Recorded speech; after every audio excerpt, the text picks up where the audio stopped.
lot of folks will say, you know what, there's, Massachusetts actually, when it comes to incarceration rates, is amongst the lowest in the country.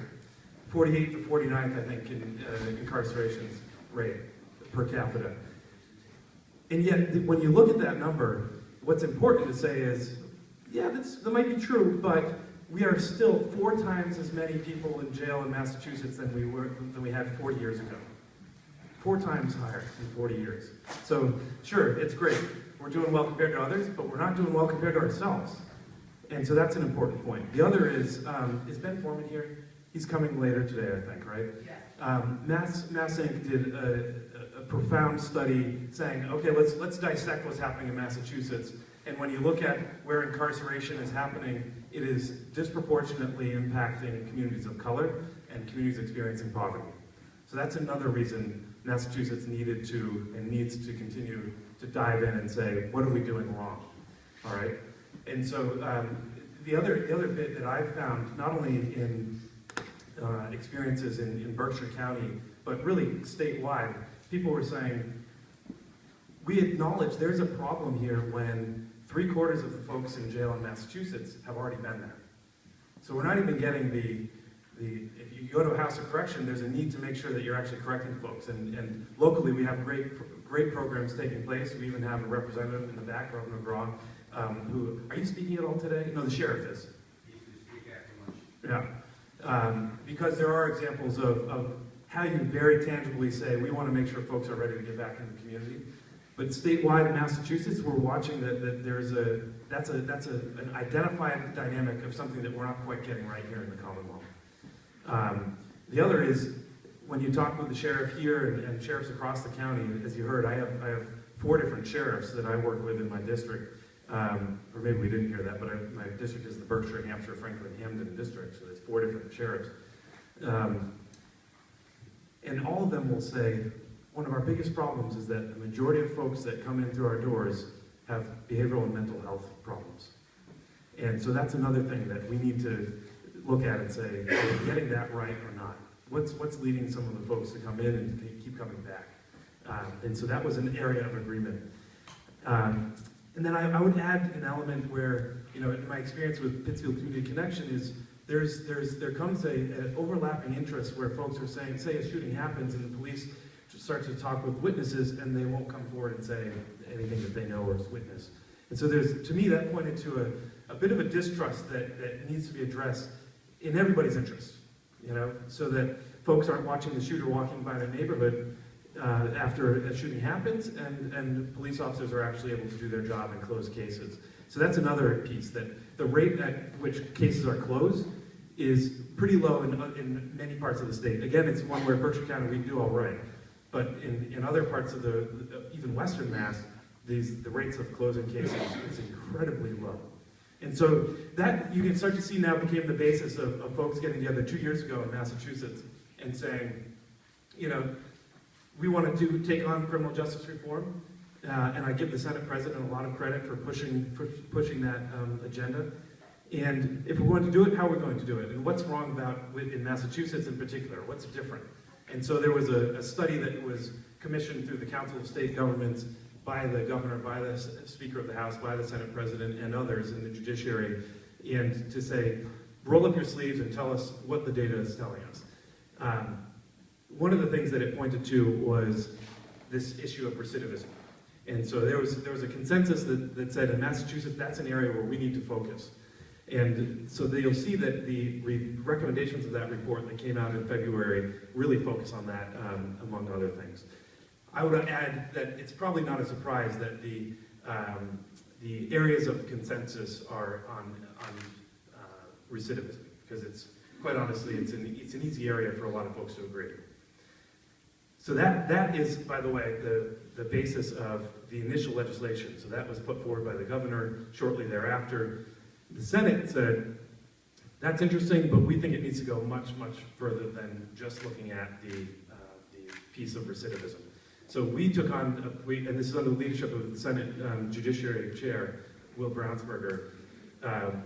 He has done amazing work to not only identify the key pieces of action that are necessary, but then also work to bring on board everyone involved, whether it's law enforcement, DAs, advocates, and across the board to say, we're going to do this together. We're not going to have this side versus that side, and let's hope, see who can get the most power in putting this over the finish line. Instead, it was a very deliberate effort to say, okay, let's look piece by piece and put items on the table and create a package. I'm gonna note that it's a package because that's part of the strategy that is used, and that'll be relevant when we talk about what's next. So he essentially said, okay, let's look at everything from when you're first encountering the criminal justice reform or the criminal justice system, and all the way through. So that means, what does that mean we have to do for diversion, for decriminalization, for bail reform, for solitary confinement, for the collateral consequences when you do impact the criminal justice system, to recidivism, and the like. And so I'll take a few minutes to, and I've been told I should be done by 10:15, so I'll take a few minutes. Jeez, it's already 7 up. All right, I'll take 1 minute to, I'll take a few minutes to just say to take you through some of the highlights in those areas that created a package. And so, in the first instance, that meant for decriminalization. We've seen now, you've probably heard about this school-to-prison pipeline. We've seen that disrupting assembly is a criminal offense in the school.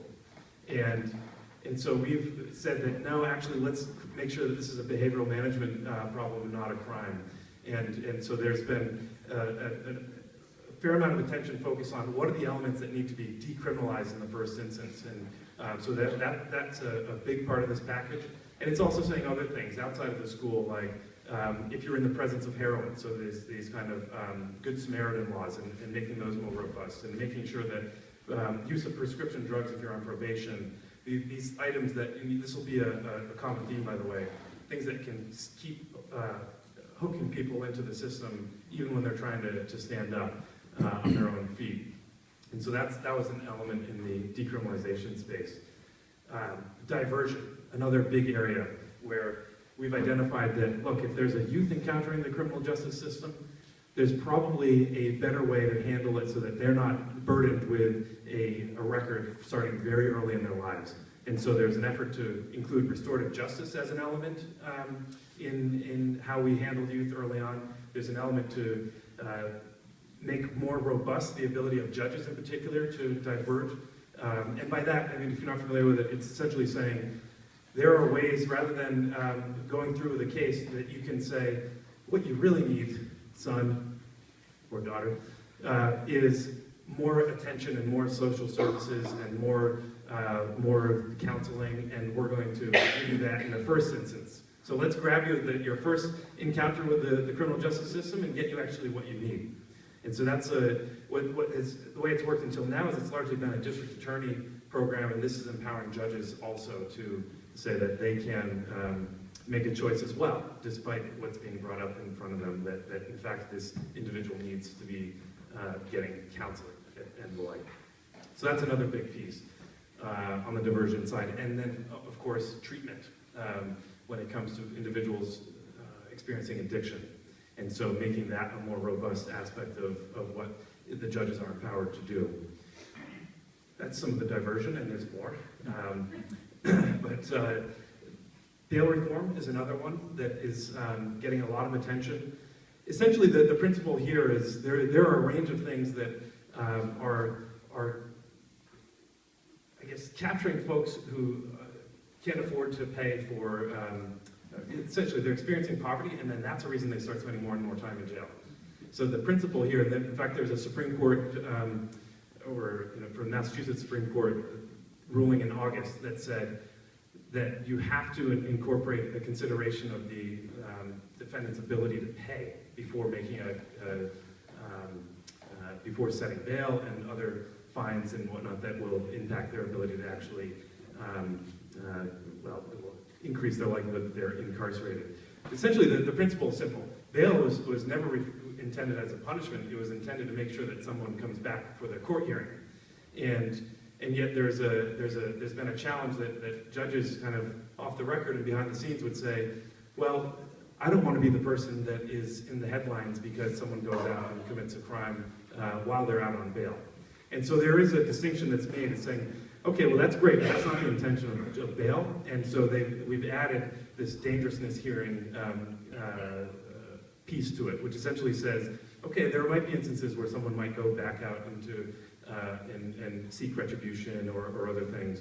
And if that is the case, then let's treat that separately from bail. And so this empowers areas around dangerousness hearings and things like that. So that's a big one for bail reform. And the details of that are that folks are, you can create alternative ways to pay off. You can and do other things of that nature. I feel like I'm already dragging on. Anyway, everyone's interested in me going into that level of detail, right? Okay, nodding heads. You're here in the first sentence, so I suppose so. Now you're incarcerated, and what does that mean about solitary confinement? This is a big one. You've seen a lot of the use of solitary confinement, and it'll be great to hear from the sheriff on this later. It's been a concern that's highlighted as at what point is it done for the safety of either prison guards and other inmates, but then you have other folks saying, actually, this is cruel and unusual punishment, right?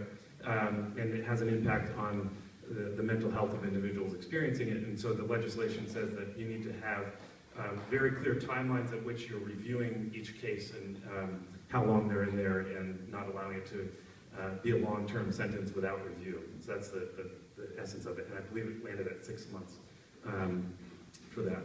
I have to admit, can I just say as a caveat that this is a debate that went until 1 a.m. in the morning, 1:30 in the morning, and there were elements when I walked away. I was driving back, got home at 4 a.m. in Pittsfield, and there were elements driving back. I said, what did we land on? You know, because things were moving so quickly from about midnight on that it was really those details of, was it 6 months or did we land at something shorter?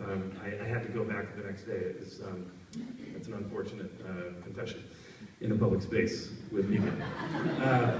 Anyway, so moving on. So we had, from there, the solitary confinement. The next was collateral consequences. And on this one is an important one for me. You heard that I was working with kids who are starting to encounter the criminal justice system, and we saw firsthand the impact that even encountering the criminal justice system could have on lives. And in particular, we're talking about, are you going to, can you seal a juvenile's record for misdemeanors? And we say, yes, you should be able to do that. Expunge, in fact, actually, it went further for misdemeanors. Can you seal, and at what point for crimes more extreme than that? And we said 1 year. And so that there's an inability for folks to move on when they start to have a record of significance, and yet it's kind of contrasts with what we're asking them to do, which is you got to get yourself together and get a job and get back on your feet and get in housing. And so another element is the limited use of COREs for housing and professional licensure, so that is not an obstacle for someone who's trying to get their life back together. And it goes on. It reduced the time frame for which folks can start to seal records, and that's where it gets into details. We'll go from 10 to 7, I want to say, for felonies, and 7 to 5 for misdemeanors. And so there's an effort to push that down and minimize collateral consequences. And in that category, we'd also say getting rid of, or at least minimizing, some fees and fines. This is also the kind of slightly in that same category of disproportionate impact on folks experiencing poverty. And so the chair Brownsberger was not only a prosecutor, he was also a defense attorney at some different points in his career. And he was able to firsthand say, once someone's in there and they can't pay a fine, and now we're going to take away their license, now they can't get to their job, and now you can just see this downward spiral, that this was a very deliberate effort to dissect. I'm going to pause for effect. And so those are elements in there, right? That you can't remove a license, take someone's license away for non-driving offenses.